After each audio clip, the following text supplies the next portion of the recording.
Recently I visited Stewart Brewing in Loanhead to learn about the scientific processes involved in brewing beer. I was given a tour of the brewery and shown the equipment used to manufacture the beer that the company sell, and also the craft beer kitchen where members of the public can brew their own beer, allowing them to create their own flavours.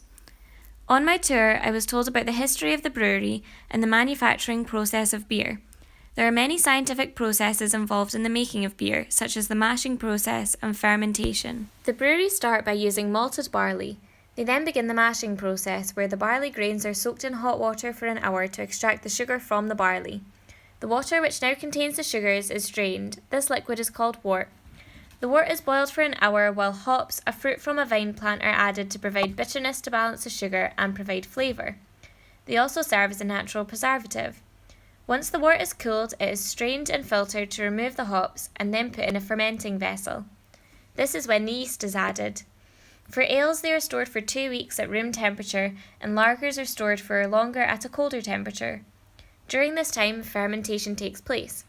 The yeast absorbs the sugar and releases carbon dioxide and alcohol as waste products. The carbon dioxide is let out of the container to avoid an explosion.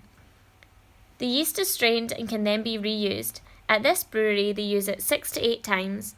Some of the carbon dioxide is left behind in the beer to carbonate it. The beer is then aged for as long as desired before it is bottled and sent out.